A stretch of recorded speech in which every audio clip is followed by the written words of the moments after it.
ডাকে আমি আমি তোমার হাতে তুলে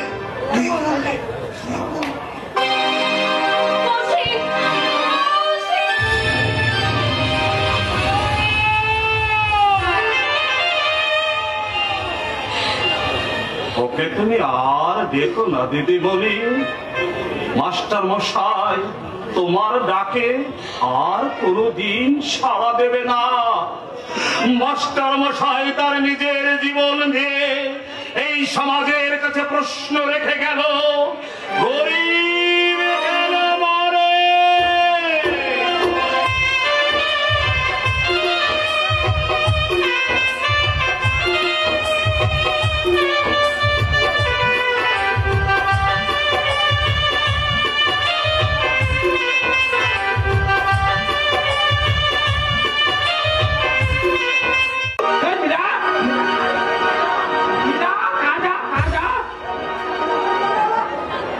मेरी शादी का बर्बाद करने लगा कहा तुम?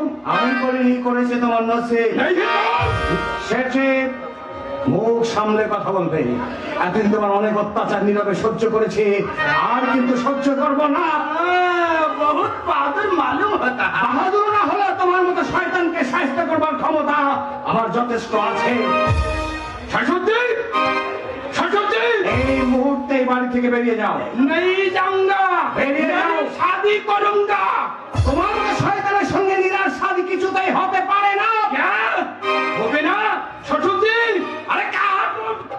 শাশুড়ি, শাশুড়ি कौशिक बाबू के रुकिए। शाশুড়ি, कौशिक बाबू शादी को पसंद खड़ा हो जाएगा। शाশুড়ি, अरे कहा तुम?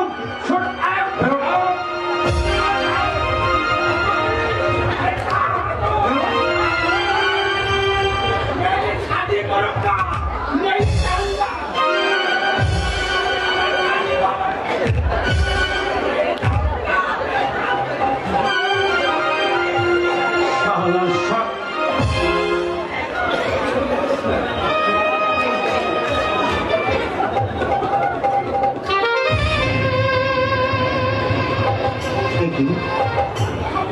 এটা চিঠি। মানিরা, বাপ হয়ে আমি তোকে বলির খড়গে তুলে দিতে পারবো না বলে তোদের সবাইকে ছেড়ে এ বাড়ি ছেড়ে আমি চিরদিনের মতো চলে যাচ্ছি। পারিস তো তোর বাবাকে ক্ষমা করিস। ইতি তোর নিরুপায় বাবা। এখন এসব কি শুনতে পাচ্ছে? মায়ের মুখে কথাটা শুনে আমাদের কি আনন্দ হচ্ছে না? আমি তো বলে বোঝাতে পারছি না। নাও, ধরো তোমার প্রতিপক্ষ। ওগুলো ওগুলো তুমি নিয়ে যাও নিধিরামদা। ওগুলো তোমার দিদিমণিকে দিয়ে বলো, ওগুলো আমি তার কাছে গচ্ছিত রাখলাম। দিদিমণির কাছে?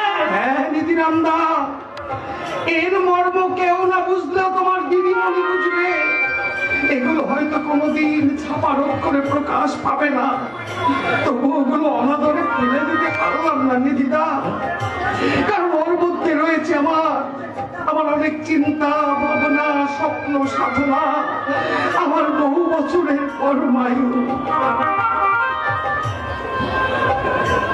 নিধিদা, আগে ওগুলো একটিবার আমার কাছে দাও।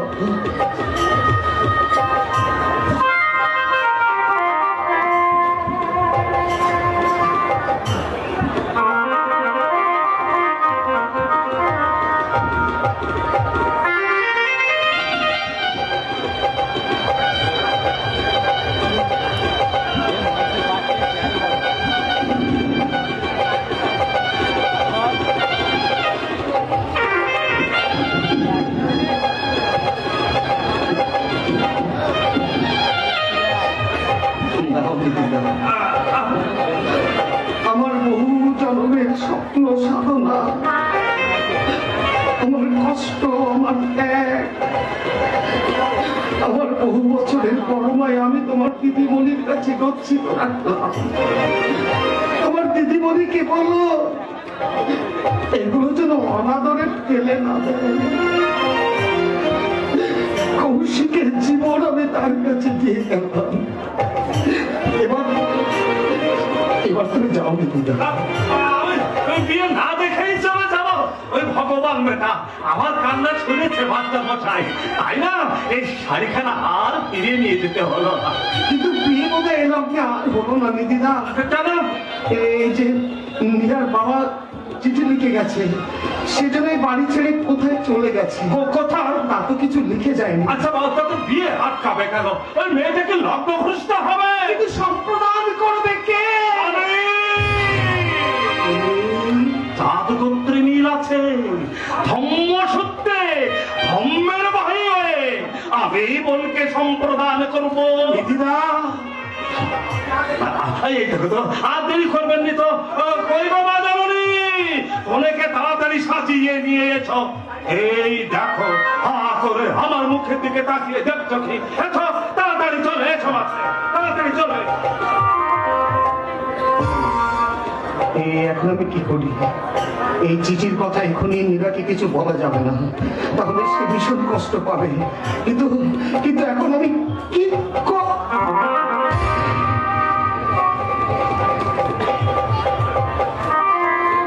কি দেখছো অমন করে?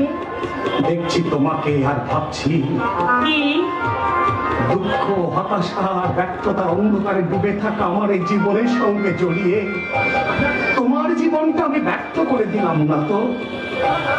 অবাধা তুমি কেন বলছো গো?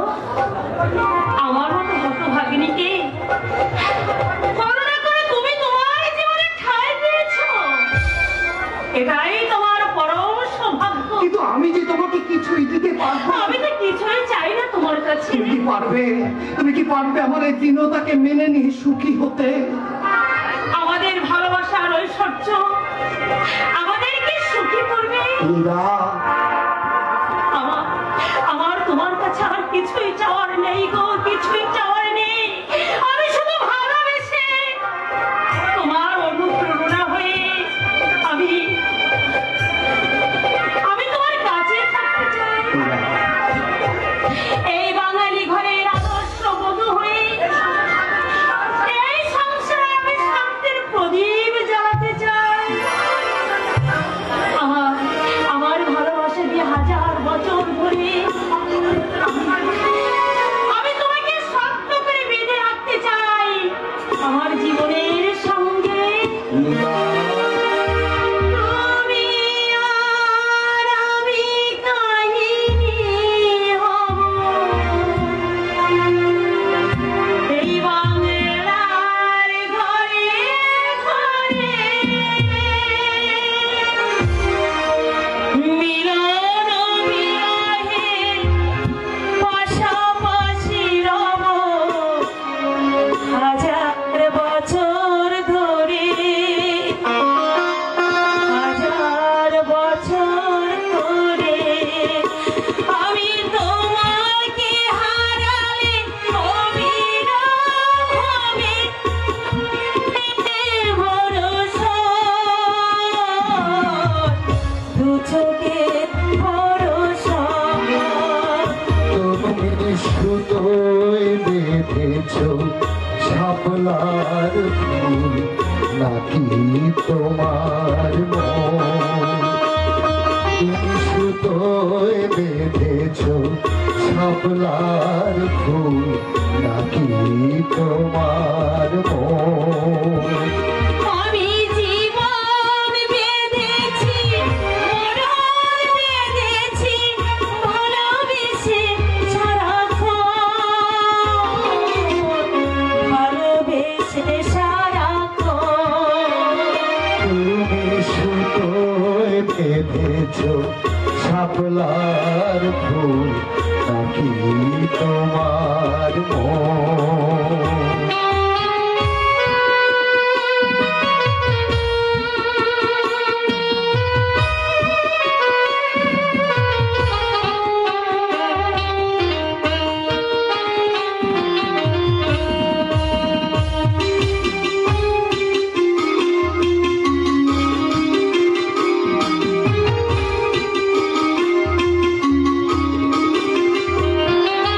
তুমি আর আমি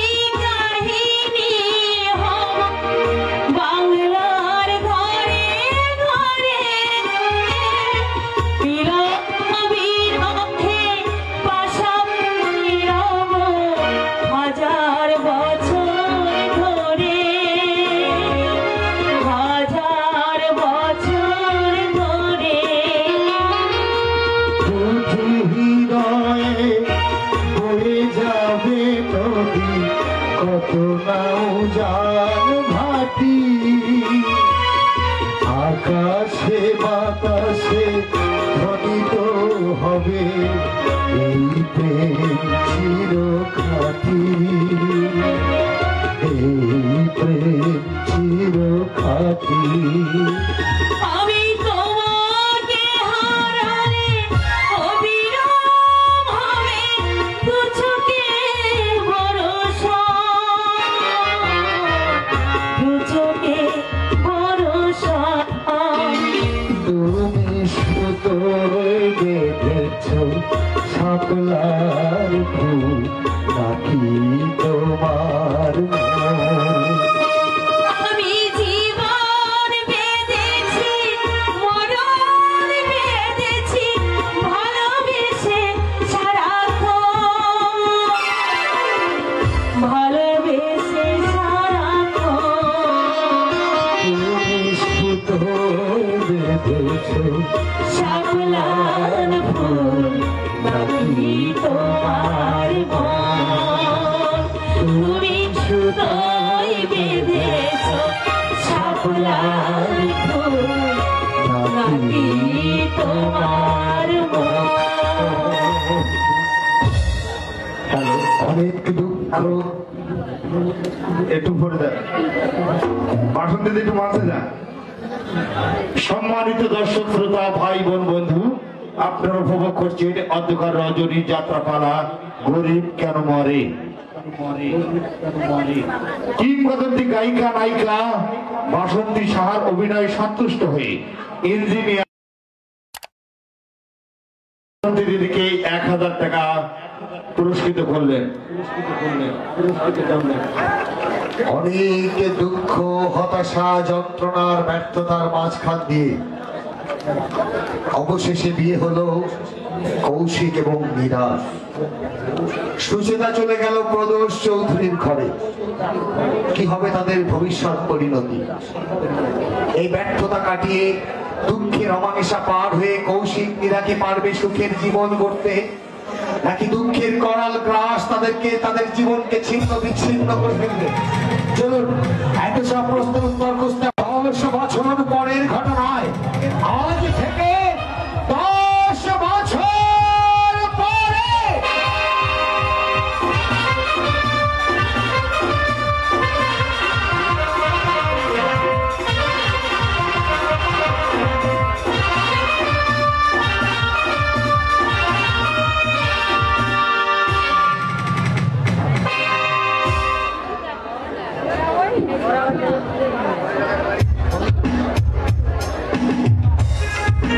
সাবাস বন্ধু, তোমার দৌলতে চোর বলে যায় সাধু, খুনি পায় খালাস, আর মানুষ হয় জানোয়ার। তুমি যার কাছে থাকো দুনিয়া তাকে সালাম ঠকে। এই মাননীয় মহিষী, দীর্ঘদিন বাদে হঠাৎ পথ ভুলে আমার পক্ষে ফরমাইয়ে मैं आपके लिए क्या कर सकता? নির্লজ্জতার একটা সীমা থাকা দরকার। কথা বুঝি? হুজুর মাফ कीजिए बीबी साहिबा, বলুন বলুন হঠাৎ গোলামের কাছে কি উদ্দেশ্য? মাতলামো করতে হলে ওই রাস্তায় কে করো, 10 জনে বাহবা দেবে। 10 জনের বাহবার প্রয়োজন নেই সুন্দরী, তোমার একার বাহবা পেলেই আমি সন্তুষ্ট। এই 10 বছর ধরে তোমার অনেক কুকীর্তির কথা আমি শুনেছি, কোনোদিন কোনো প্রতিবাদ করতে আসিনি, শুধু আমার বাবার মনোনীত পাত্রে রমণচটা হবে ভেবে। আর নতুন কিছু শুনেছেন কি? হ্যাঁ শুনেছি। বলবাদিত করুন। এগুলো আমার রচয়িতার নাম প্রদোষ চৌধুরী কেন?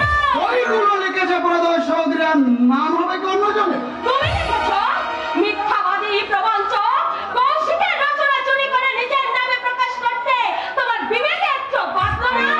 ও তাই বলো, তুমি এসেছো প্রেমিকের জন্য আমার কাছে কই প্রেম চাইতে? হ্যাঁ, তাই এসেছি। এই বইগুলো রচয়িতা যে তোমার প্রণয়ী কৌশিক সেন, তার কোন প্রমাণ আছে? আছে। কি প্রমাণ? প্রমাণ আমি। এই বইগুলো এই বইগুলোর প্রত্যেকটি ছত্রের সঙ্গে আমি পরিচিত। বললো যে কৌশিকের রচনাটা যে প্রমাণ করতে তুমি হ্যাঁ কৌশিকী কেউই পারবে না, অতএব তুমি আর মাতামাতি করো না। তোমার একটু লজ্জা হলো না? লজ্জা? লজ্জাটা আমার একটু বরাবরই কম। তোমার আর কোনো কথা আছে? আছে। এই উপন্যাসগুলো চিত্র সঙ্গে তুমি বিক্রি করেছো কেন? চিত্র নির্মাতাদের কাছ থেকে মোটা মোটা অঙ্কের টাকা পেয়েছি বলে। এত নীচ, এত অমানুষি। এই তো জগতের নিয়ম প্রিয়তমা, একজনকে ফাঁকি না দিলে যে আর একজন বড় হতে পারে না। তুমি যে আমার স্বামী, এ কথা ভাবতেও আমার ঘৃণা হচ্ছে। ঘৃণার কিছু নেই, আমি শুধু তোমার স্বামীর ভূমিকায় অভিনয় করছি মাত্র। তোমার আসল স্বামী ওই কৌশিক সেন, যার ছবি তোমার হৃদয় তুলে আজ বিরাজ করেছে। সত্য কিনা নিজের অন্তরকে জিজ্ঞাসা করে দেখো, তবে ঘাবড়াবার কিছু নেই। আমি তোমার কাছে কোনোদিন প্রতিজ্ঞের দাবি করিনি, আর ভবিষ্যতেও করবো না। আমি যেমন একাধিক মদ আর উপপত্নী নিয়ে মেতে আছি, তুমিও ঠিক ইচ্ছা করলে একাধিক উপপতি বেছে নিতে পারো, আমি বাধা দেব না। তোমার অনেক অপবাদ, অনেক অত্যাচার আমি নীরবে সহ্য করেছি। আমার অদৃষ্ট ভেবে আমি মেনেও নিয়েছি। আজ আমি ধৈর্যের শেষ প্রান্তে এসে দাঁড়িয়েছি। আমিও তাই। এরপরে তোমাকে আমি একটা দিনের জন্য কাছে পেতে চেয়েছি, কিন্তু তুমি আমাকে অনাদরে দূরে করে রেখেছো। অনেক বড় দোষ চাপিয়ে নিজের সাধু সাজবার চেষ্টা করো না। বিয়ের পর থেকে আজ পর্যন্ত তুমি একটিবারও সজ্ঞানে বাড়ি ফেরোনি। মত্ত অবস্থায় আমায় কত কটু কথা বলেছ, কত প্রহার করেছ, কিন্তু আমি অজ্ঞানে সবকিছু সহ্য করেছি। গুণবতী প্রিয়তমা আমার, তোমার কথা শেষ হলো। নারীর প্যানপ্যানি শুনে শুনে আমার কানটা একেবারে পচে গেছে। ঠিক বলেছ, হাঁটি কথা বলেছ প্রদর্শন। এ কথা তোমার মুখে শোভা পায় বটে। কি হলো? ভূত দেখা মতো একেবারে চমকে উঠলে যে। চম্পাকে কি তুমি আজ নতুন দেখছো? এই রাতের বেলা তুমি এখানে?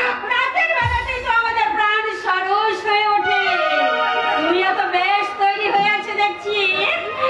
বোতলটা খালি না আছে? হাতে তো দাও না। গলাটা না একেবারে শুকিয়ে কাঠ হয়ে গেছে।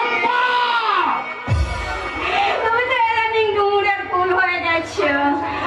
অনেকদিন সাথে সাথে রঘুনাথের কাছ থেকে তোমার ঠিকানা নিয়ে সটানো চলে এসেছি।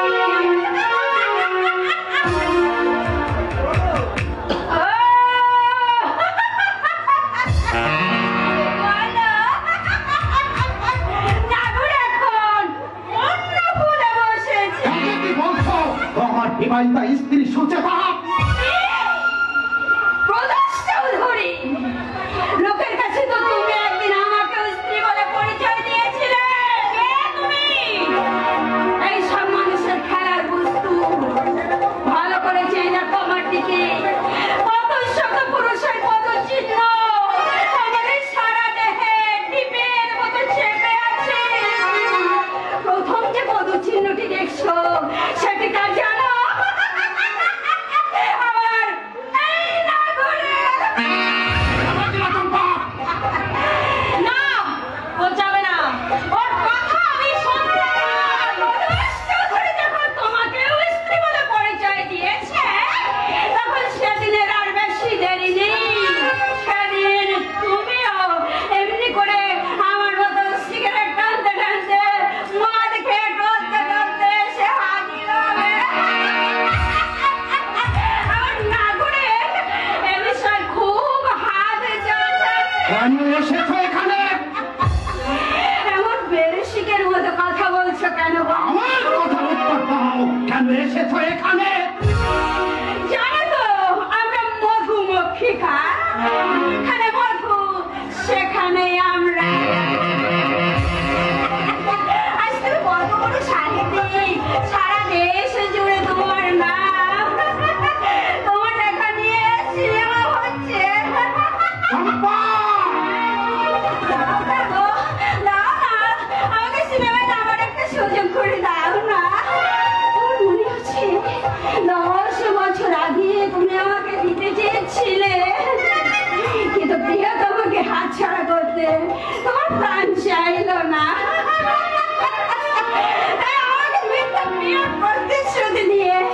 আর নারীত্বকে নিলে তাতেও তুমি স্বাদ মিটল না।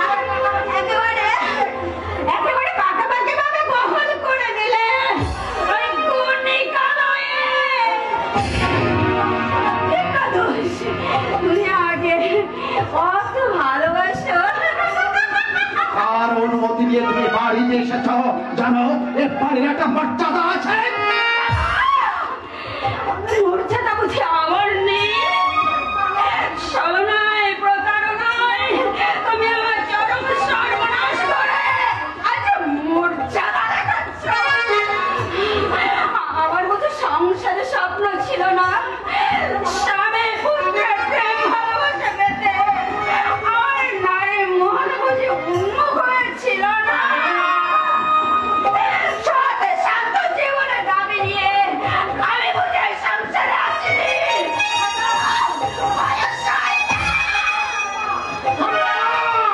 খবরদার! বীর পুরুষ, চমৎকার! অন্যায় করবে, আবার চকরা দেবে। ওর ব্যাপারে তুমি না কোনো কেছো না। আসবো, 1000 আসবো। যেহেতু আমিও একজন নারী।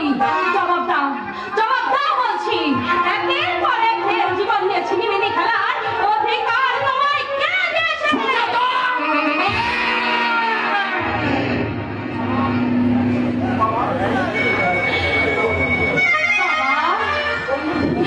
বন্ধুর প্রতিশ্রুতি রক্ষা করতে বিখ্যাত এক পকেটের ছেলের সঙ্গে বিয়ে দিয়ে মেয়েকে সুখী করতে চেয়েছিলেন না?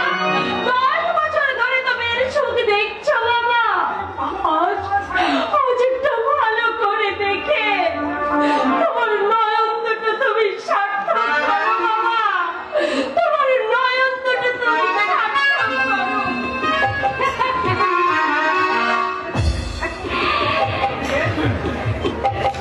তুমি কে?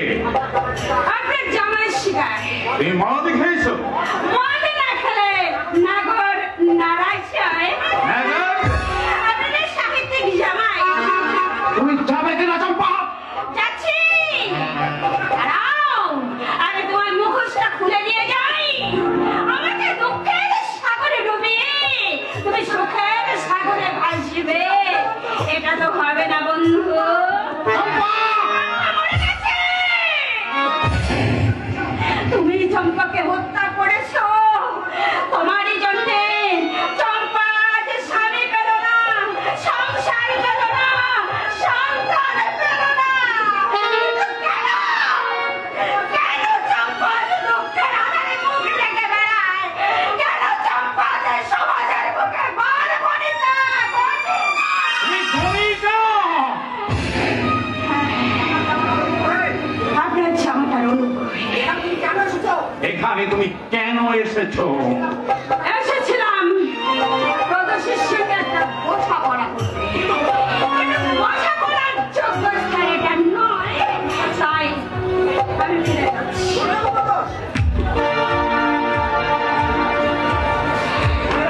মনে রাখো, তোমার অস্তিত্ব যতদিন থাকবে ততদিন আমি তোমাকে ছায়ার মতো অনুসরণ করবো। আমার এতখানি উপকারের প্রতিদান না দেওয়া পর্যন্ত এই প্রাণে আমি শান্তি পাবো না, কিছুতেই না। চম্পার কথা আপনি বিশ্বাস করবেন না। আমার মেয়ের গায়ে হাত তোলো, এত সাহস তুমি পেলে কোথায়? আপনি ঠিক জানেন না তাই। জানি। আজ 10 বছর ধরে তোমাকে দেখছি। তোমার মতো জামার আমার মেয়েকে তুলে দিয়ে দুঃখায় অনেক বছর প্রভায় কমে গেছে আমার। আপনার মেয়ে আমাকে অপমান করেছে। সম্মানের যোগ্য থাকলে সম্মান করত। পুলিশের খাতায় তোমার নাম লোক তুমি চিহ্নিত দাও। বর্তমান না করে তারা এক দণ্ড চালনা অপরের রচনা নিজের নামে প্রকাশ করে যে সারা রাতের ছন্দসর চেষ্টা করে সে সম্মানের দাবি করে ও তাহলে আপনি বলতে চান? বলতে চাই তোমার পঞ্চহাত মেয়েকে তুলে দিয়ে আমি ভুল করেছি। আমি যদি এতই অপদার্থ তাহলে বিয়েকে বলুন না আইনের সাহায্য নিয়ে আদালতে কি আমাকে ত্যাগ করো। পরিবারের প্রলোক আজ চালায়নি, কিন্তু তোমার অপরাধের পরিমাণ দেখে মনে হচ্ছে এই সোমনাথ বোসকে খুনের অপরাধে আদালতে দাঁড়াতে হবে। কথাটা মনে রেখো।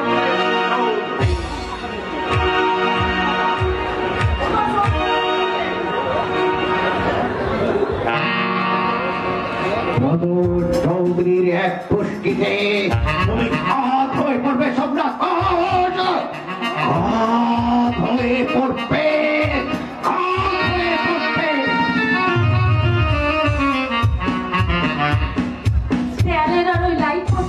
বিজ্ঞাপনগুলো ছেড়ে ফেলো নিধিদা, আমি যেন সইতে পারছি না নিধিদা। কথা ছেড়ে দিতে মনে সিনেমা কোম্পানি সারা বাংলায় শহরে স্টেশনে কাগজে পুস্তকে বিজ্ঞাপনটা যে ছড়িয়ে রেখেছে। দেখো নিধিদা দেখো, সারা বাংলা আজ কৌশিকের উচ্চ প্রশংসা, তারই রচয়িত উপন্যাসের ছায়াছবির কথা আজ মানুষের মুখে মুখে। কিন্তু এই প্রশংসা, এই গৌরবের প্রকৃত অধিকারী যে, সে আজ বঞ্চিত আছে হতবুকে, নীরবে চোখের জল ফেলছে নিধিদা। তাছাড়া আর কি করবে নিধিদা? আগে সে যে আমারই কাছে তার অমূল্য সম্পদ আজীবনের কীর্তি গচ্ছিত রেখেছিল। তার জন্য দুঃখ করে আর কি হবে দিদিমণি? তুমি তো আর নিজে নষ্ট করনি, যা করতে এসেছো তাই করলে সব দোষ করতে যাবে। সে সুযোগ যে আমি পাবো না নিধিদা। কৌশিককে আমি ভালোভাবে চিনি, আমি যে তাকে কথা দিয়েছিলাম নিধিদা, কিন্তু আমি তাকে কে দিয়েছি আর কি বা পেলাম, আর কোথায় গেলেই বা পাবো নিধিদা? কাল থেকে এমনি সময় এইখানটায় ছিল। চলো তো দিদিমণি, ওদিক দিয়ে একটু ঘুরে ঘুরে দেখি। চলো নিধিদা। ওদিকে একটু ঘুরে ঘুরে দেখি।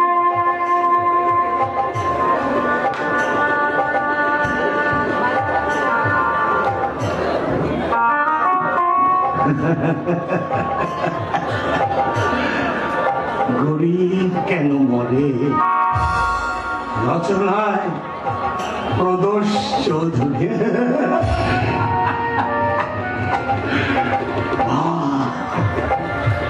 সাধু আজ চোর, চোর হলো সাধু।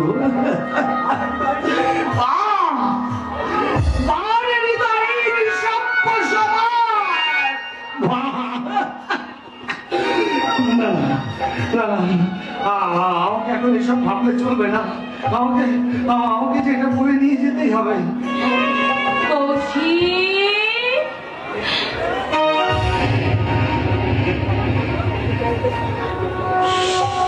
সুচেতা, হ্যাঁ কৌশিক। সুচেতা, তুমি এখানে? তোমার কি অবস্থা কৌশিক? যা স্বাভাবিক তাই। এই অবস্থায় যে আমি তোমাকে কোনোদিন দেখবো, যে আমি কল্পনাও করতে পারিনি কৌশিক। কেন সুচেতা? আমি তো কোনোদিনও বিরাট কিছু ছিলাম না। কৌশিক, হয়তো হয়তো হতে পারতাম, কিন্তু মানুষ হতে দিলে না। মাফ করো, মাফ করো। ওই নামে ডাকার অধিকার আমার আছে নেই। কেন নেই? এই কেনর উত্তর আমি যেমন জানি, তুমিও তেমনি জানো। এই 10 বছরের মধ্যে একটি বারও আমার সাথে দেখা করবার সুযোগ হলো না তোমার। ইচ্ছে করে যাইনি সুচেতা। তাছাড়া তোমার বাবা আমাকে নিষেধ করেছিলেন। আমি চাইনি যে তোমার কাছে গিয়ে তোমার দাম্পত্য জীবনে কোনো বিঘ্ন সৃষ্টি করতে। তুমি মহৎ। জানো সব কথা। কেমন কেমন আছো সুচেতা? ভালোই আছি। ভালো, কিন্তু তোমাকে দেখে তো তা মনে হচ্ছে না। প্রদোষ বাবু তোমাকে ভালোবাসে, খুব ভালোবাসে। অত ভালোবাসা রাখবার জায়গা যে আমার নেই কৌশিক। নিধিরামদা, তুমি কেমন আছো? ভালো আছে, খুব খুব আনন্দে আছি। কেন থাকবো না? আমাকে তো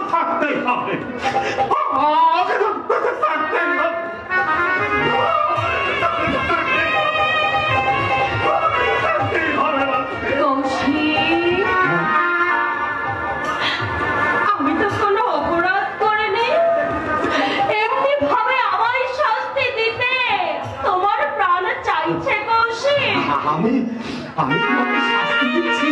শাস্তি নয়, এমনি দুরবস্থা যদি আমার হতো, পারতে তুমি সইতে? না, কারণ এমন দুরবস্থা হওয়ার কথা তো তোমার নয় সুচেতা। দেহের মিলনটাই কি শুধু সব? লোকাচারে আমাদের দেহটা ভিন্ন হয়ে গেলেও অন্তর থেকে আমরা কি পেরেছি উভয়কে সরাতে? থাক সব কথা সুচেতা, থাক সব কথা। আদা শুকনো গায়ে খোঁচা লাগিয়ে আবার সেই ঘাটাকে তুমি দগ্ধকে করে তুলো না। বেশ, তুলবো না, কিন্তু এইভাবে তুমি কতদিন বাঁচবে?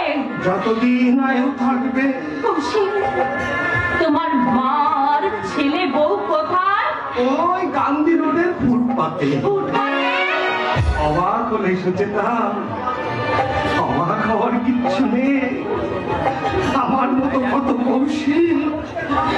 কৌশিকের মা বউ ছেলে সারা কলকাতায় এমনি ভাবে দিনের পর দিন রাতের পাকা রোদ ঝড় বর্ষায় ফুটপাতে কাটাচ্ছে। কুন্দল কোথায় কৌশিক? জানি না। আচ্ছা কৌশিক, আমি কি তোমাদের কোনো উপকারে আসতে পারি না? আরো যদি কোনোদিন প্রয়োজন হয় আমি তোমাকে বলবো সুচেতা।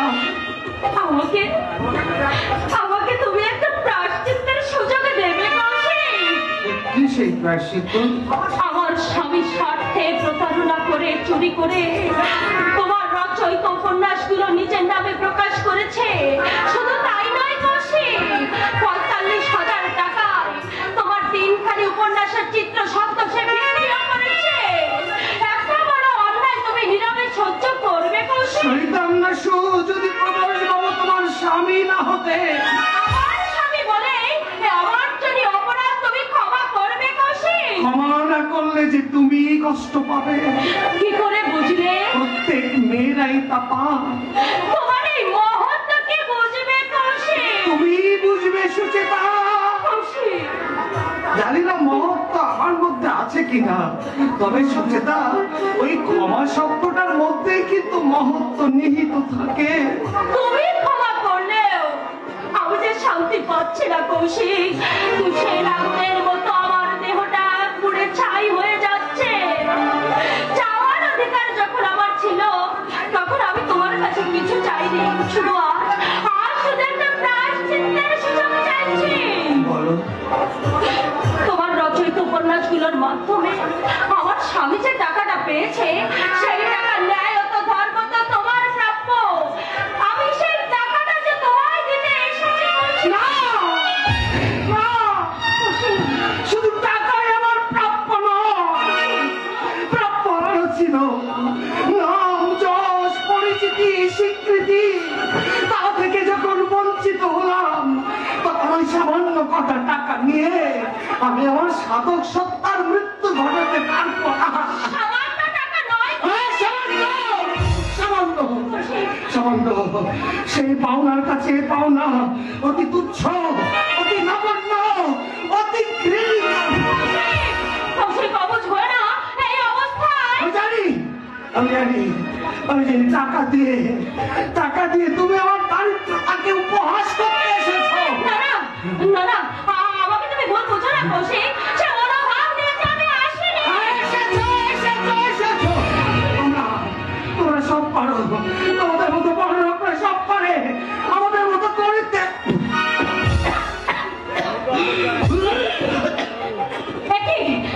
রক্ত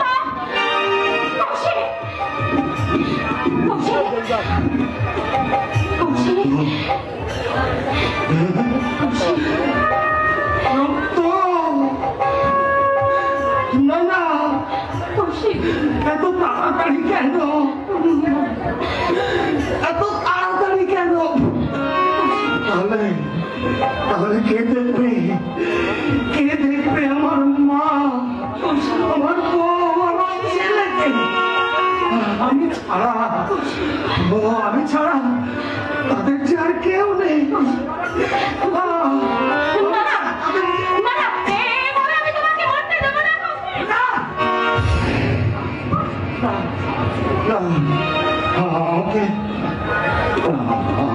ছিল না সুচেতা, এই রক্তের ছোঁয়া তোমার গায়ে লাগলো না।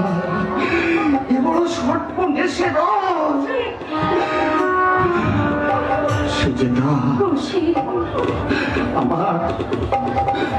আমার একটা অনুরোধ, তুমি আর কোনদিন আমার সামনে এসো না। তোমাকে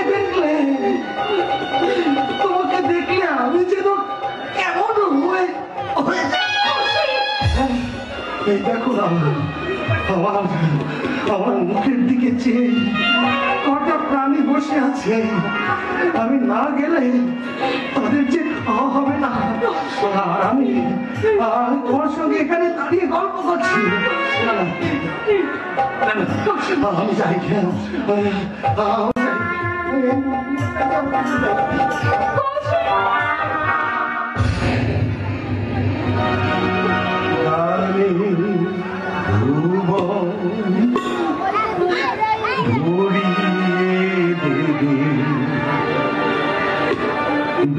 ভেবেছিল কে কি পাখি হঠাৎ বুকে বিঁধল যে স্বপ্ন দেখা হলো পাখি গানে ভুবন ভরিয়ে ভেবেছিল একটি পাখি।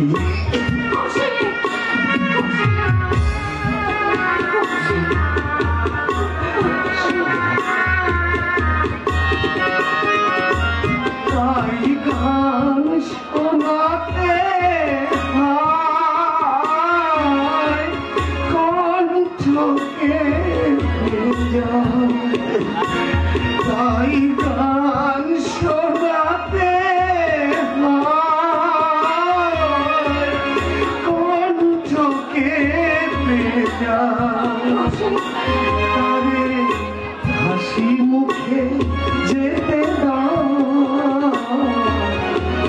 শেষ গান শুনে মনে রেখো তারে শেষ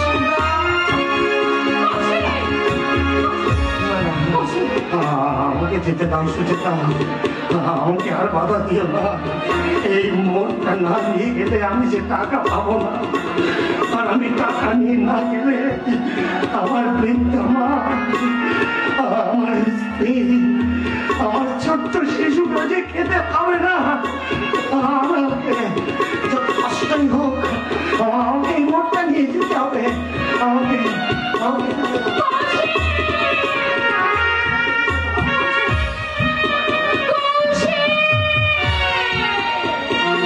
ঝড়ে কত তারা লোকে মনে রাখে বন্ধুকে। ঝড়ে কত তারা লোকে মনে রাখে বন্ধুকে। ছিল কত সুখ বুকে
চলে গেল, যাবেই তো।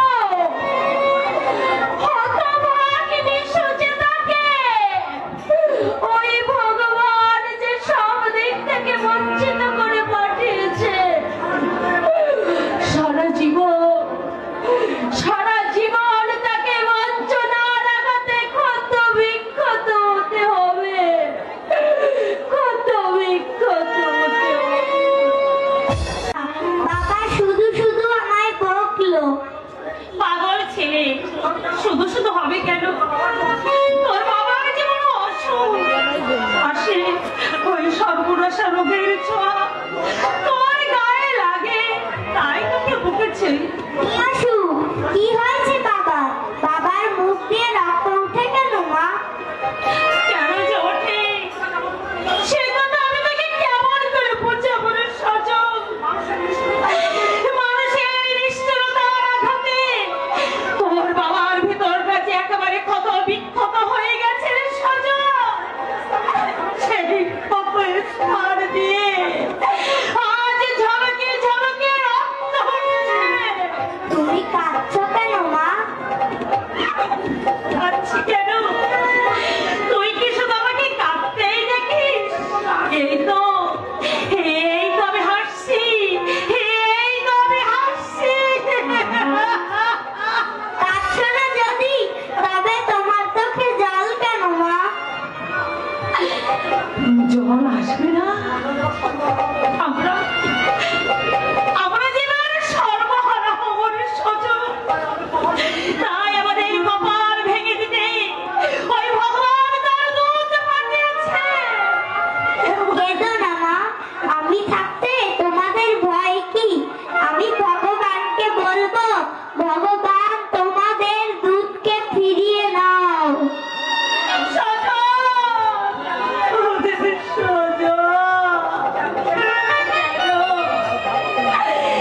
কেন তুই এলি আমাদের ঘরে?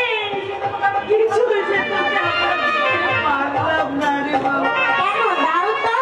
এই তো বাবা এই নতুন প্যান্টটা কিনে দিয়েছিল। কাল ঠাকুরমা এক মিষ্টিওয়ালার কাছ থেকে 2খানা জিলিপি চেয়ে দিয়েছে।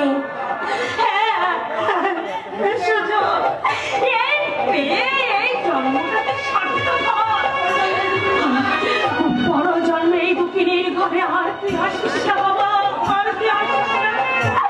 ওই ভগবানের কাছে আমি প্রার্থনা করি, ভগবান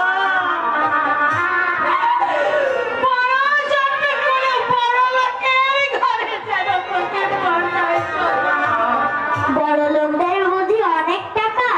জানো মা, আমারও বড় লোকদের মতো 4-5 তলা বাড়িতে থাকতে ইচ্ছে করে। ওদের ছেলে মেয়েদের মতো সুন্দর সুন্দর জামা পরতে ইচ্ছে করে। দল বেঁধে স্কুলে যেতে মন চায়। ওরে সজল! আচ্ছা মা, এই ফুটপাতের চেয়ে ওই ভাঙা বাড়িটাই তো ভালো ছিল। ওখান থেকে চলে এলে কেন? বাড়ির মালিক যে আমাদের বাড়ি থেকে তাড়িয়ে দিয়েছে বাবা। এতদিন আমাদেরকে দয়ার আশ্রয় দিয়েছিল, সেই আমাদের ভাগ্য। এখন আমাদের মতো গরিবদের ওই ফুটপাত ছাড়া আর যে কোনো গতি নেই বাবা। গরিবেরা বুঝি ফুটপাতেই থাকে? হ্যাঁ, ফুটপাতেই তো আমাদের স্বপ্ন, আশা, কামনা সব কিছু ধূলিসাৎ হয়ে যায়। কেন মা, কেন? গরিবরা যে এই পৃথিবীর বুকে আজব জীব, তাদের ক্ষুধা তৃষ্ণা থাকতে নেই। শিক্ষা প্রতিষ্ঠার দাবি তাদের দাদু ভাই, ঠাকুরমা, ভাই চলো আজ আমরা ওই কুলের ওই দিকটাই যাই। এদিকে অফিসের বাবুরা সব যাতায়াত করে, ওখানেই ভিক্ষা কমা। আমি বলছিলাম কি, তুমি থাকো, সদরকে নিয়ে আমি যাই। আমি থাকতে তুমি ভিক্ষা করতে বেরোবে কেন? তোমার এই সমস্ত বয়স শহরে কত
নাতি নাতনিদের প্রতিষ্ঠা লাভের সুযোগ করে দেয়।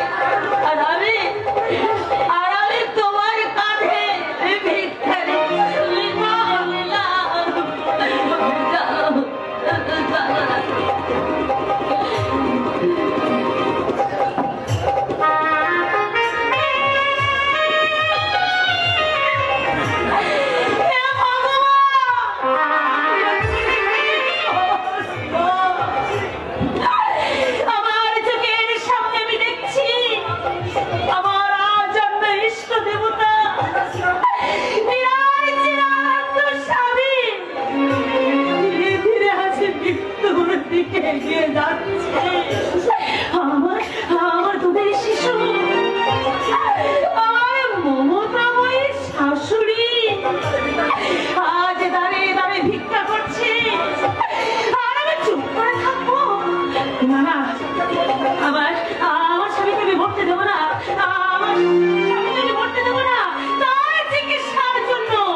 দেবীর কাছে যাবো।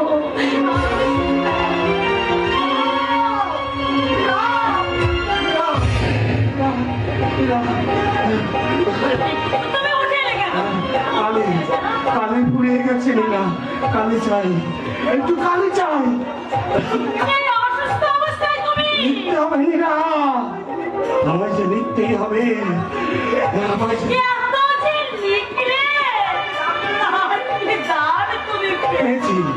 পেয়েছি না, আমার লেখা গরিব কেন মরে আর সারা বাংলায় তোলপাড় তুলেছে।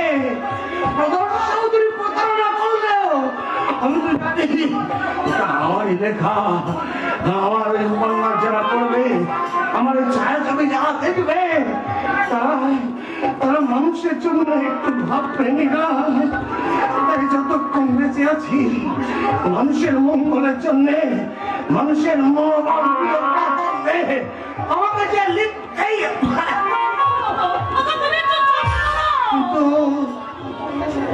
কিন্তু কালি যে ফুরিয়েছে, কালি যে ফুরিয়ে আমার একটু ধরে নিয়ে চলো না, ওই দোকানদারের কাছ থেকে একটু একটু কালি চেয়ে নিয়ে। না তুমি পারবে না, তুমি থাকো। আমার মাকে ডেকে দাও, আমার মা।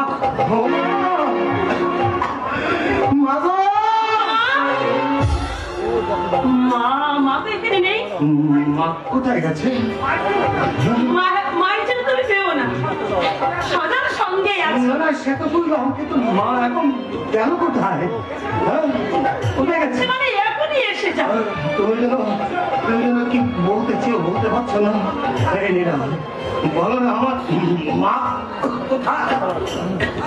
মা চুপ করে দাঁড়িয়ে আছে কেন? বলো। মা সদারকে নিয়ে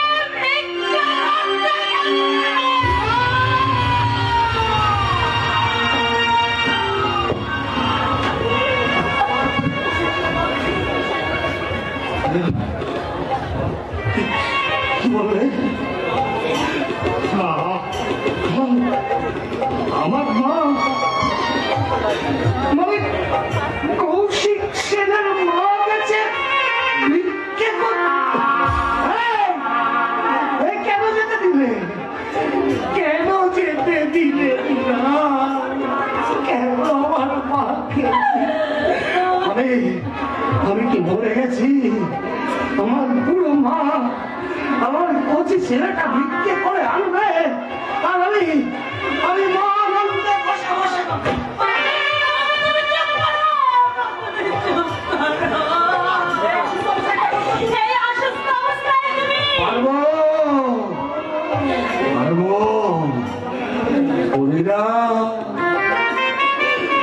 দেহের সব রক্ত এখনো শেষ হয়ে যায়নি।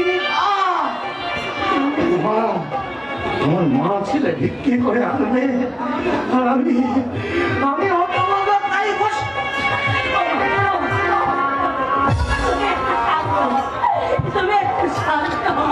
শান্ত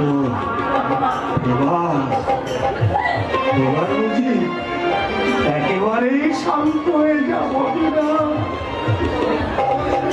ওই ওপারের ডাক বুঝি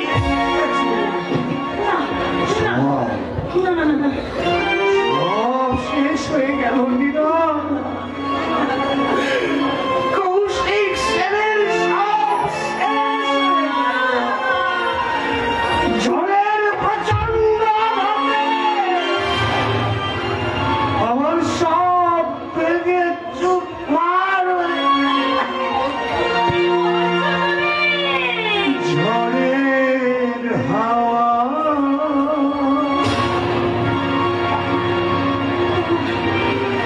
ছিন্ন পাতা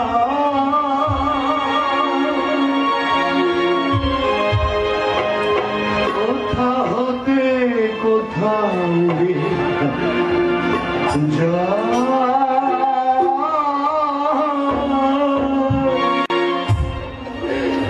লিখেছে নিয়তি কার কপালে কি সে তো কে জানে না।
কি নাম তোর? সজল। সজল না হয়ে তোর নাম প্রাঞ্জল হলে ভালো হতো। মুখখানার মতো তোর আজকে মায়ের কি রেখেছিস? কার তোর তুই? দলের মানে? কেন পায়তারা করছো মানে? আমু এনে নিল। বলো না তোমাদের উস্তাদের নাম কি? আমাদের কোনো ওস্তাদ নেই। ও তাহলে তোমরা সবাই ভিখারি। তোমার বাড়ির লোক কসাই অধম, তাই এই বয়সে তোমাকে বিক্রি করতে পাঠিয়েছে। কসাই মানে? নেতা চৈতন্য কসাই মানে জানে না, তারা মাংস বেচে। কোথায় থাকিস? গান্ধী রোডে ফুটপাতে। তাছাড়া কোথায় থাকবি?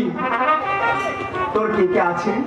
বাবা, মা, ঠাকুরমা আর এক কাকা ছিল, সে যে কোথায় নিরুদ্দেশ হয়ে গেছে। তোমার বাবা কি করে? আগে মোট করিত, এখন আর কিছু পারে না। আমার বাবা যে ভয়ানক অসুখ। অসুখ? কি অসুখ?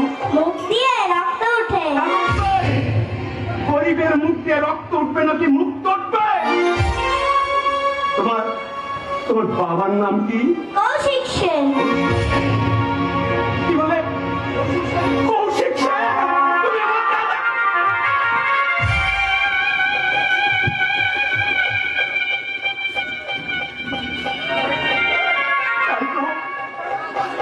তাই তো মুখখানা বড় পরিচিত বলে মনে হচ্ছিল। তুমি কে? আমি একটা পাষণ্ড রে, আমি একটা পাষণ্ড। তা না হলে আজ আমার এই কথা শুনতে হবে কেন? তুমি অমন করছো কেন? বলো না, তোমরা ফুটপাতে থাকো। তোমার বাবা মানে তোমার বাবার মুখ দিয়ে ঝলকে ঝলকে রক্ত উঠছে। কুণ্ডলের ভাইপো তুমি, পেটের জ্বালায় পথে পথে ভিক্ষে করছো। এমন খুশি সংবাদ, এমন আনন্দ দৃশ্য দেখে বাবা চমৎকার চমৎকার। তুমি আমার কাকার নাম জানলে কি করে? জানি সেই শয়তানটাকে তোমার সামনে হাজির করে দিলে পারবে তার টুটিটা টেনে ছিঁড়ে ফেলে দিতে। কেন তুমি শুধু শুধু আমার কাকাকে মারছো? সে তোমার কাকা নয়, সে একটা নক্ষত্র। তা না হলে কেন এতদিন তোমাদের খোঁজ খবর না রেখে নিজের আনন্দে ঘুরে বেড়ায়? তোমার ঠাকুরমা কেমন আছে? সে তার অবাকা ছেলে কুণ্ডলের কথা কিছু জিজ্ঞাসা করে না। ঠাকুরমাও আমার সঙ্গে এসেছে। কোথায় তোমার ঠাকুরমা? ওইদিকে ভিক্ষে করতে গেছে।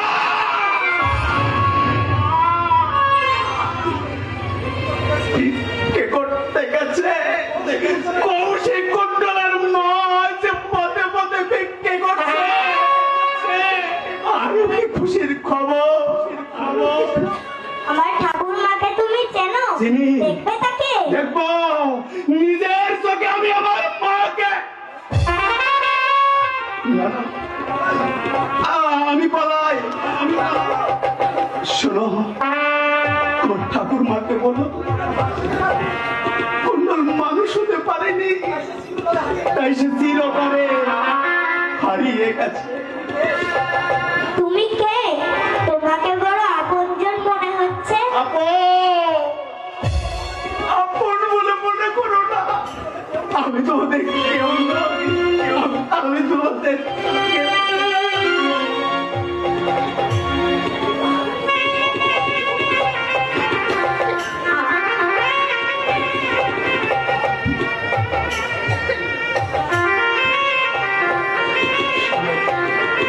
এই টাকাগুলো তোমার বাবাকে দিয়ে বললো আমার এক কুড়িয়ে পাওয়া কাকু দিয়েছে।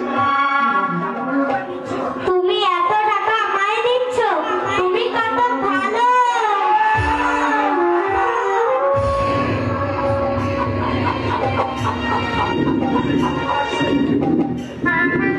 ওই যে ঠাকুরমা আসছে।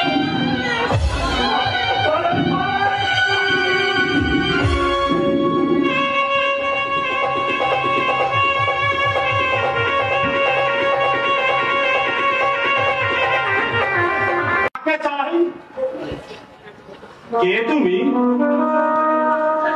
আমি সুচিতা দেবী, মা ভাগ্নি। মানে মধুসূদন পণ্ডিত মশাইয়ের মেয়ে তুমি? ওমা, এ কি হাল হয়েছে তোমার? মাস্টার মশাই কেমন আছে? আর আছে, আমি একবার সুচিতা দেবীর সঙ্গে দেখা করতে চাই। কিন্তু মা, দিদিমণি তো বাড়িতে নেই। হ্যাঁ? বাবার সঙ্গে ভবানীপুর মামার বাড়িতে গেছে। আচ্ছা, ওনার ফিরতে কি দেরি হবে? আর একটু হবে বই কি, কিন্তু বিশেষ একটু দরকার। তাহলে তুমি বসো মা। কিন্তু মা, আমার তো একটু কাজ আছে। আপনি যান, আমি একাই থাকছি। আচ্ছা মা, আচ্ছা বসো তুমি। আচ্ছা, ঠিক আছে।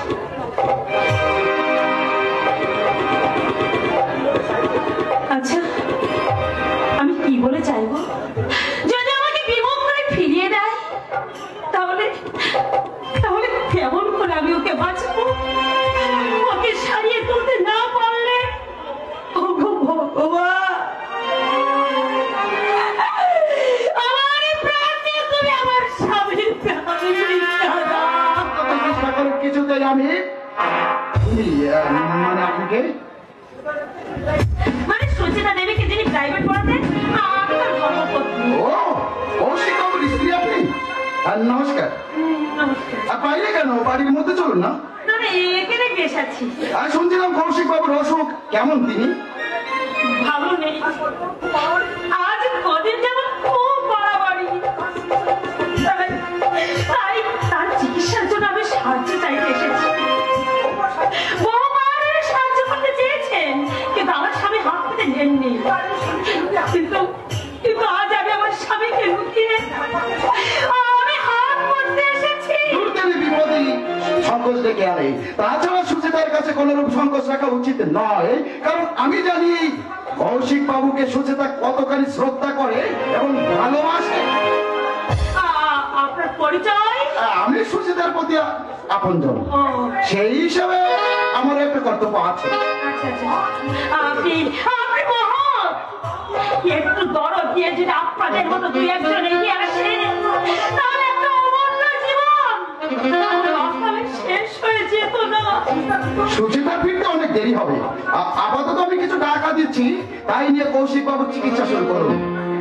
সুচিতা ফিরলেই আমি তাকে সবকিছু গুছিয়ে বলবো। কি বলেছে আপনাকে ধন্যবাদ জানাবো? ধন্যবাদের কি আছে, মানুষ হিসেবে এটা তো আমার দায়িত্ব এবং কর্তব্য।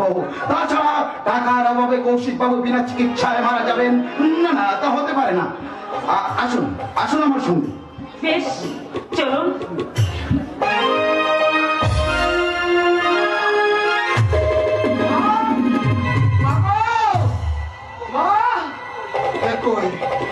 এখানে তো কেউ নেই, কিন্তু আমাকে ডাকলো কে?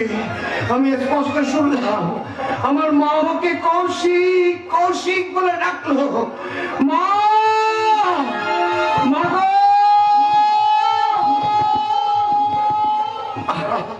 মা গো! মা! দাদা! কে কে এতদিন পরে দাদা দাদা বলে কে ডাকলে?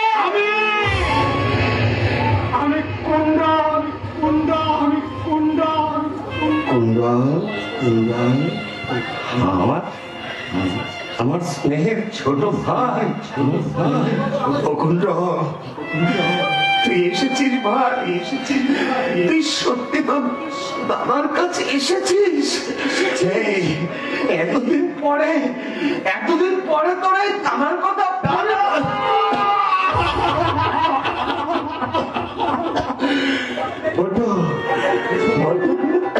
দেরি করে এসেছিস ভাই, দেরি করে ফেলেছিস। কেমন করে মুখলে আমি তোমার সামনে আসবো দাদা? আমি যে মানুষ হতে পারিনি দাদা। বাবা, ও বাবা, তুমি কাঁদছো কেন? কতদিন পরে তোমার কাকা ফিরে এসেছে। তোমার মাকে ডাকো, তোমার ঠাকুমাকে ডাকো। মীরা, মীরা, মীরা কোথায় গেলে? দেখো দেখো কে এসেছে। দাদা, দাদা তুমি একটু শান্ত হও না। এই পাগল, শান্ত হবো কি রে? তোকে পেয়ে আজ আমি অনেকটা সুস্থ হয়ে গেছে। দেখ তোর দাদাকে ফাঁকি ফাঁকি দিয়ে দূরে ছিলি, ভাইপোকে কিন্তু ফাঁকি দিতে পারিসনি। ঠিক ধরে এনে হাজির কর। বাবা, ঠাকুরমা। হ্যাঁ বাবা, ডাকো তোমার তোমার ঠাকুমাকে ডাকো। ও মা, মা গো, শিগগির এসো, আমার ভাই এসেছে। তোমার কুণ্ডল এসেছে মা গো। তোমার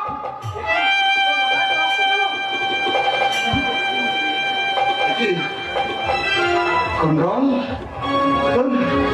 তোর জামা এত রক্ত কেন রে? কি হলো, কথা বলছিস না কেন? তুমি জানতে চাইও না দাদা? না না, কেন জানতে চাইবো না? শুনলে তুমি সত্য করতে পারবে না দাদা? পারবো, বল না ভাই, এই রক্ত কোথা থেকে এলো? এই কথা বলছিস না কেন? বল না, এই রক্ত কোথা থেকে এলো? এই কিসের রক্ত? বল না, বল না, এই কার রক্ত?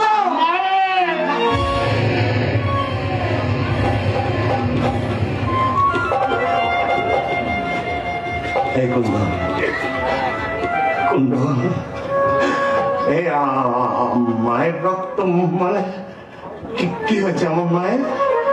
এই বল না, এই বল না, কি হয়েছে মায়ের? মোটর চাপা পড়েছিল, হাসপাতালে ঠাকুরমাকে বাঁচাতে পারিনি।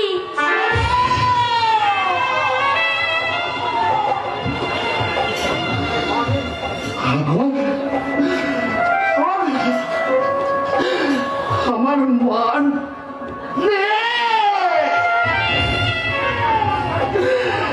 আমার সান্ত্বনার শেষ ছায়াটুকু সরে গেল। অবাগা কৌশিককে চির কাঙাল সাজিয়ে আমার মা চলে গেল। যাবে যাবে, এই তো যাওয়ার পালা শুরু হলো রে কুণ্ডল। দেখ ভাই, তোর আমার মতো ছেলে যা সে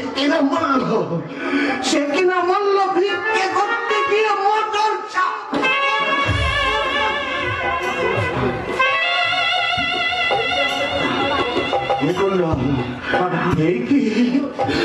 এই কি আমাদের কাছে আমার মায়ের পাওনা ছিল? বাবা, ও সজ,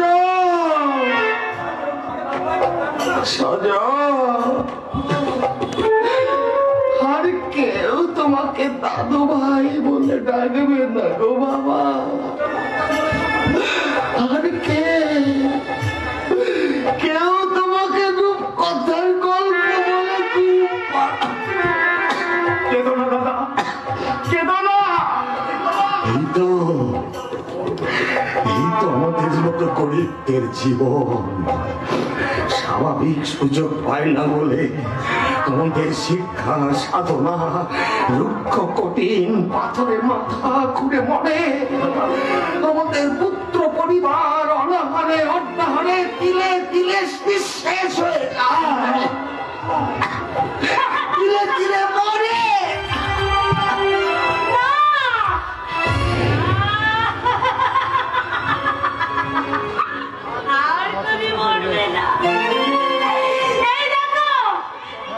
এই দেখো, আমি কত টাকা এনেছি। এবার দেখো, ওই জল তোমাকে কেমন করে আমার কাছ থেকে কেড়ে নিয়ে যায়। জানো মা, ঠাকুরমা মোটর চাপা পড়ে মারা গেছে। মরতে দেব না, কাউকে মরতে দেব না। এই টাকা দিয়ে আমি সারিয়ে তুলবো, আমি সারিয়ে তুলবো। কিছু হয়ে গেলে আমি কোথায় গিয়ে দাঁড়াবো?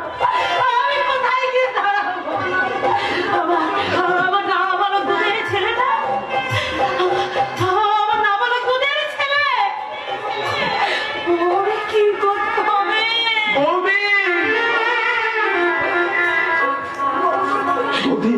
তুমি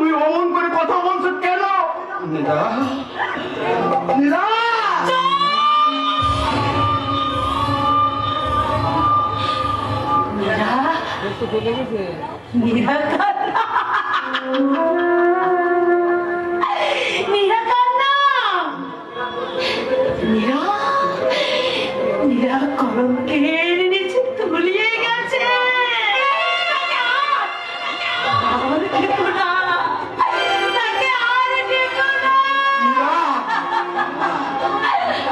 শোনো, আমার স্বামীকে এসে পর্যন্ত তোমরা কিচ্ছু বলো না। আমার স্বামীকে এসে বলে কিচ্ছু বলো না। আমার স্বামী বড় আঘাত পাবে। তুমি কি পাগল হয়ে গেলে? তুমি আমাকে বিশ্বাস করো। আমার কোনো দোষ ছিল না। আমি বুঝতে পারিনি ওই শয়তানের ভিতরে আমার থেকে কলঙ্কের কালি লেগে যাবে। জানো, আমি বলো আমার স্বামী ছাত্র সুচিতা দেবীর কাছে গিয়েছিলাম। কেন কেন কেন গিয়েছিলে সেখানে? তা গিয়ে আমি যে থাকতে পারলাম না গো। আমার স্বামীর যে ভয়ানক অসুখ, বহু ভাগ্যে আমি অমন স্বামী পেয়েছি। জানো জানো তোমরা জানো আমার স্বামী কত বড় লেখক। তার লেখা যে সারা বাংলায় ছড়িয়ে পড়েছে, তার লেখা যে মানুষের মনে একটা নতুন লেখা বাড়তে করেছে।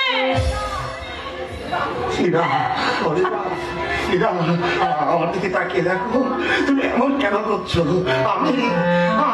আমি তোমার স্বামী, আমাকে তুমি চিনতে পারছো না? হ্যাঁ, আমি চিনেছি, আমি চিনেছি। তুমি সেই শয়তান মনোহর চৌধুরী। আমি তোমার জন্য পায়ে পড়ি। আমি তোমার জন্য পায়ে পড়ি। আমি টাকা চাই না, আমি টাকা চাই না। আমাকে তুমি অপরাধ দাও। আমাকে এমনি করে কলঙ্কের কালি মাখিয়ে দিও না।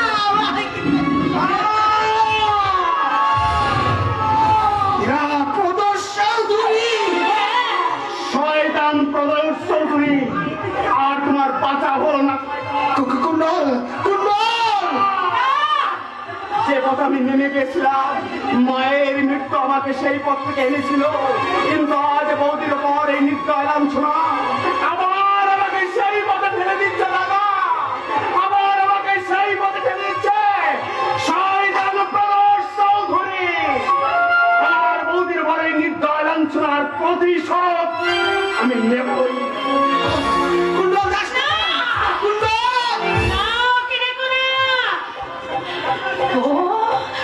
আমার স্বামীর জন্য ডাক্তার আনতে যাচ্ছে, কিন্তু বিনা টাকায় তো ডাক্তার আনবে। এই টাকাগুলো নিয়ে আমিও যাই, এই টাকাগুলো নিয়ে আমিও যাই। ডাক্তারবাবু,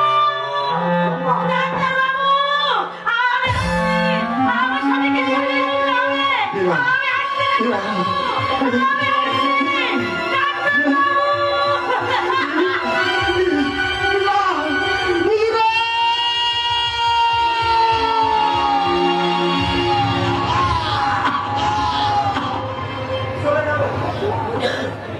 চলে গেল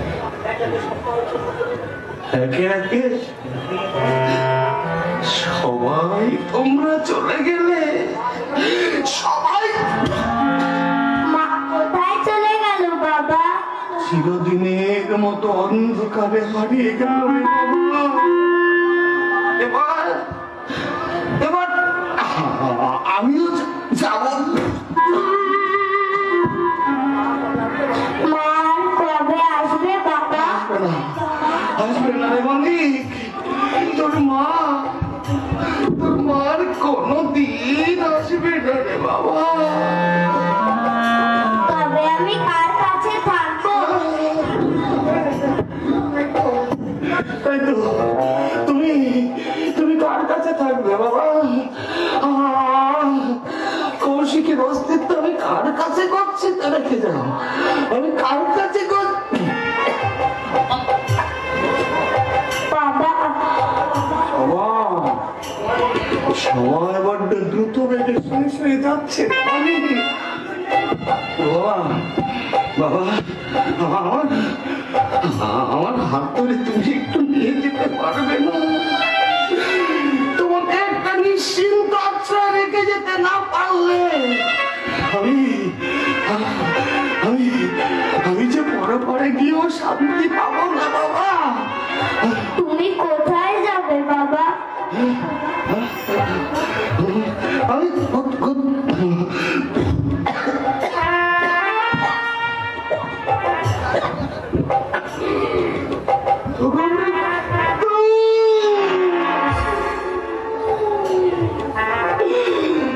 আরেকটু অপেক্ষা করো গোবিন্দ। এত তাড়া কেন? আমার বুকের পাঁজরটাকে একটা নিরাপদ আশ্রয় রেখে যেতে দাও, তা না হলে ও যে এই কঠিন পৃথিবীর টাকরে নিঃশেষ।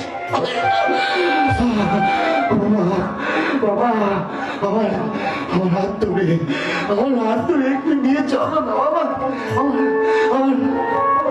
আমার হাত ধরে একটু নিয়ে চলো না বাবা।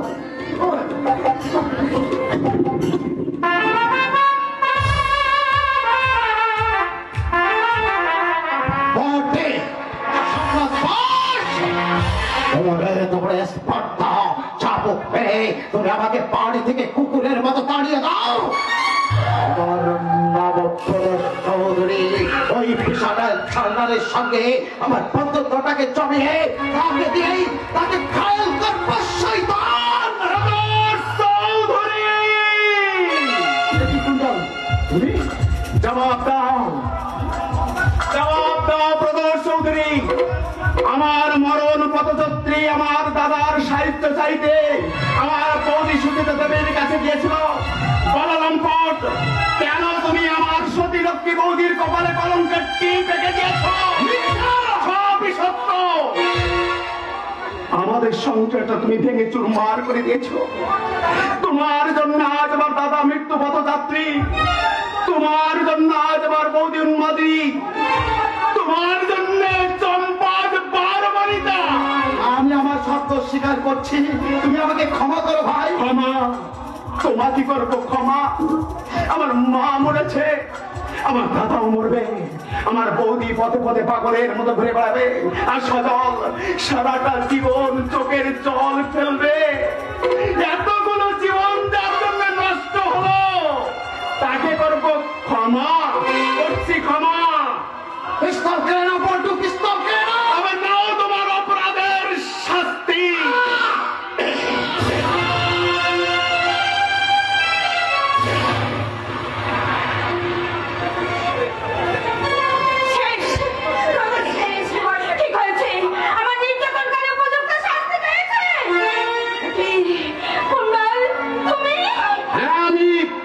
আমি বদলা নিয়েছি।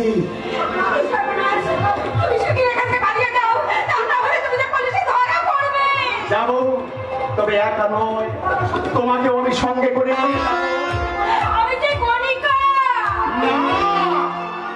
তুমি আমার কাছে ফুলের মতো পবিত্র। আর দেরি নয়, এসো আমার সঙ্গে। বিশাল সন্ন্যাল বেঁচে থাকতে চুম্বাকে নেমে তুমি পালাতে পারবে না কুণ্ডল।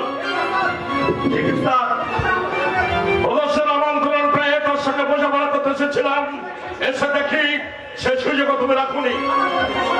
আমার পর থেকে সন্ধান অনুষ্ঠান আহ্বান দেওয়ার চেষ্টা করে না কুণ্ডল। মনে রেখো,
আপনি সে গল্প আপনাকে শুনিয়ে কোনো লাভ নেই, কারণ আপনি নিষ্ঠুর, আপনি পাষাণ।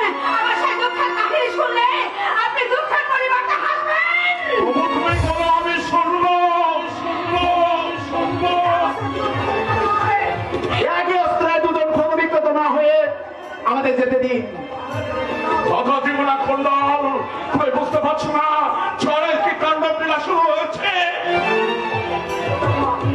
বলো চম্পা, তোমার সব কথা আমি শুনবো।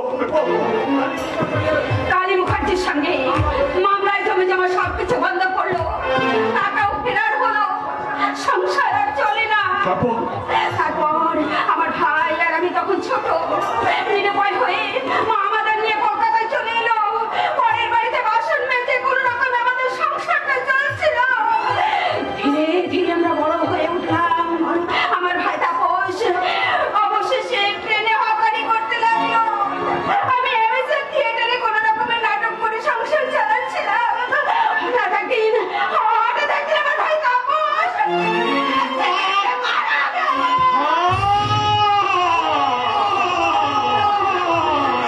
আমি আর শুনতে চাই না, আমি আর শুনতে পারছি না। আচ্ছা, তোমার বাবার নাম কি?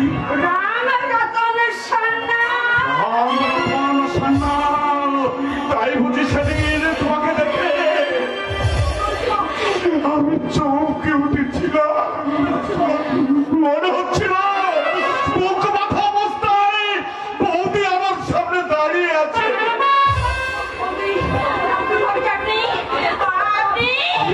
আমি একটা শয়তান, আমি একটা নিয়তির কি নিষ্ঠুর পরিহাস। বলবার কোনো ভাষা নেই, এই পৃথিবীতে বাঁচবার আর কোনো অধিকার নেই আমার। এরা পিস্তল দাও, গুলি করো, সতচ্ছন্ন করে দাও, গুলি করো, ধরো। আপনার চোখে জল, আমি কাঁদছি। পরিচয় দিন কি আপনি? আপনাকে আমার জন্য খুব আপন বলে মনে হচ্ছে। বলুন বলুন, আমার হাত থেকে সত্য, আপনি কি আমার?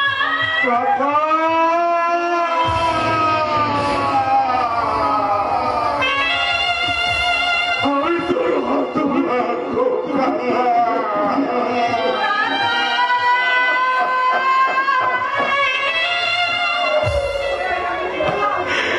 আমি কি করলাম? আইনের বর্ধনে সম্প্রদায়ের সবই পিছিয়ে আমি কি করেছি? আমার দাদার সঙ্গে দেখা করতে চায়। সম্ভব নয়, চলো।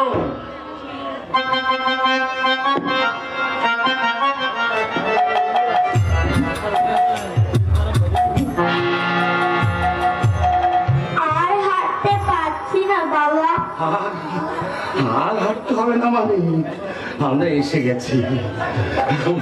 এই 3-4 দিন বৃথায় আমরা শিশু সদন অনাথ আশ্রমে ঘুরে ঘুরে মরলাম। কোথায় এলাম? এই বাড়িতেই তুমি থাকবে বাবা। এত বড় বাড়িতে কে থাকে? একটা দরদি হৃদয় কৌশিকের স্মৃতিচিহ্নকে তার মতো সযত্নে আর কেউ রাখতে পারবে না। তুমিও থাকবে তো বাবা? না বাবা, ও বাবা, আমার যে চির শান্তির দেশে যাওয়ার সময় হয়ে গেছে। তবে আমিও সেইখানে যাব। না বাবা, ও কথা বলতে নেই মানিক। তুমি বেঁচে থাকো, অনেক বড় হও। ও বাবা, তোমার দুঃখিনী মায়ের কথা মনে করো না। তোমার এই হতভাগা বাবাকেও ভুলে যেও বাবা। তোমাদের সবাইকে ভুলে থাকতে আমার বুঝি কষ্ট হবে না? এই দেখো না, ঠাকুমার জন্য আমার মন কেমন হচ্ছে। এই জন্য তো আমি তোমার ঠাকুমার কাছে যাচ্ছি, গিয়ে তোমার ঠাকুমাকে খুব বকে দেবো। সেই জন্য বুঝি ঠাকুরমার মতো তোমার মুখ দিয়ে রক্ত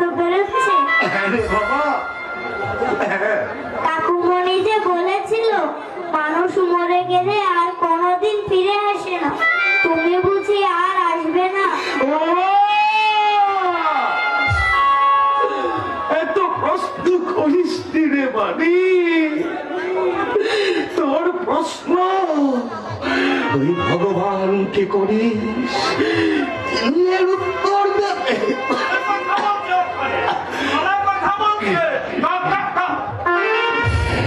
কি মাস্টার মশাই, এ তোমার কি অবস্থা? আজ আমি কাকে দেখছি? নিধিরান্দা, তুমি এসেছো নিধিদা? তোমার দিদিমণিকে এবার ডেকে দেবে নিধিদা? এখানে কেন? বাড়ির ভেতরে এসো। না দিদা, ওই বাড়ির মধ্যে আমি যাব না। তাছাড়া আমার হাতে যে বেশি সময় নেই নিধিদা। আমার সজলটাকে একটা স্নেহ শীতল আশ্রয় রেখে যেতে না পারলে আমি যে নিশ্চিন্তে যেতেও পাচ্ছি না। মাস্টার মশাই, দিদা, দিদা, যাও না দিদা, আমার সজলের জন্য তোমার দিদিমণির কাছে একটু আশ্রয় চাইতে এসেছি।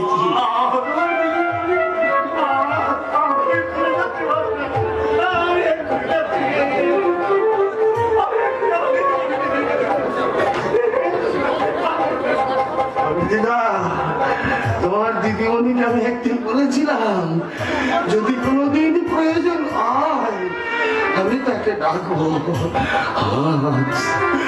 আজ আমার তাকে বড্ড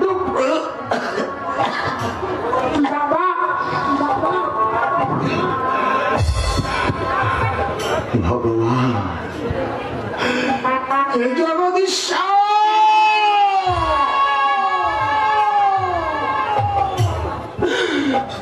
ঠাকুর, এ জন্মে তো কিছুই দিলে না ঠাকুর, দিলে না স্নেহ, প্রেম, ভালোবাসা, দিলে না স্ত্রী, পুত্র, পরিবার নিয়ে সুখে বেঁচে থাকবার অধিকার, দিলে না নাম, যশ, পরিচিতি, দিলে শুধু হতাশা, লাঞ্ছনা, যন্ত্রণা, চোখের জল আর বুক ভরা হাহাকার। কেন ঠাকুর, কেন এমনি গরিবদের তুমি দিনের পর দিন লাঞ্ছনা গঞ্জনা দিয়ে অকালে এই পৃথিবী থেকে তুলতা? ঠাকুর, আবার যদি জন্ম দাও,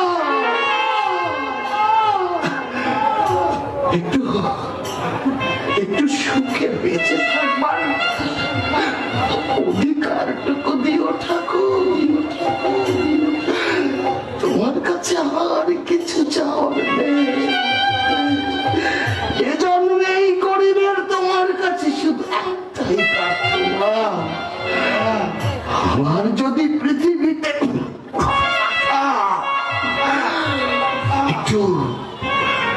একটু শান্তি দিও ঠাকুর, দিও আমার স্ত্রী, পুত্র, পরিবার নিয়ে বেঁচে থাকবার অধিকার।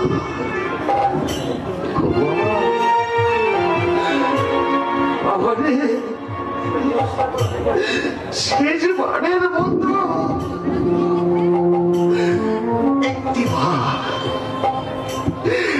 একটিবার এই বুকটাতে হয় না রে বাড়ি,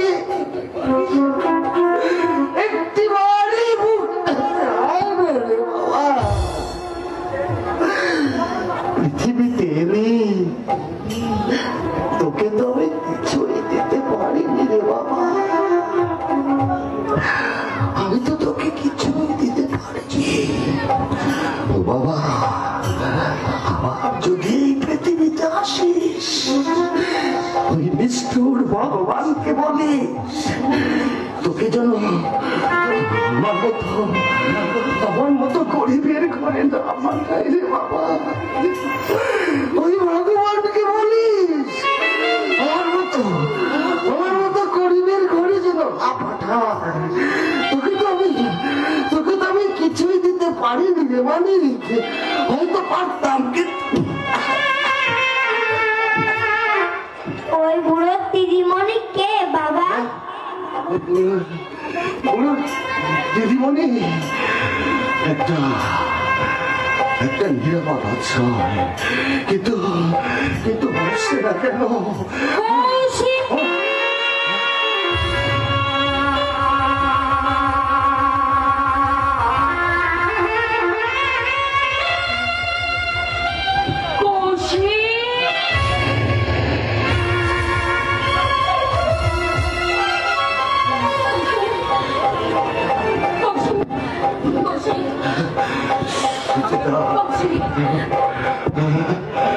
সুচেতা, আমি তোমাকে বলেছিলাম যদি কোনোদিন তোমাকে আমার প্রয়োজন হয় সেদিন আমি তোমাকে ডাকবো। আজ আমার তোমাকে বড্ড প্রয়োজন। আমার বুকের পাঁজর, আমার নাড়ি ছেড়ে দাও, আমার সজন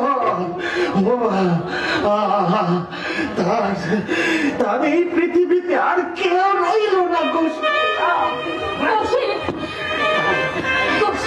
এই পৃথিবীতে কেউ রইল না। ওকে তুমি দেখো সুচেতা, ওকে একটু মানুষের মতো বাঁচার সুযোগ করে দিও। আমার মতো এমনি করে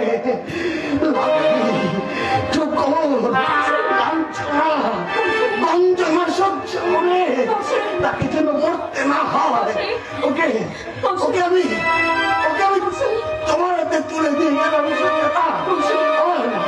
আমার বুকের পাঁজরটাকে আমি তোমার হাতে তুলে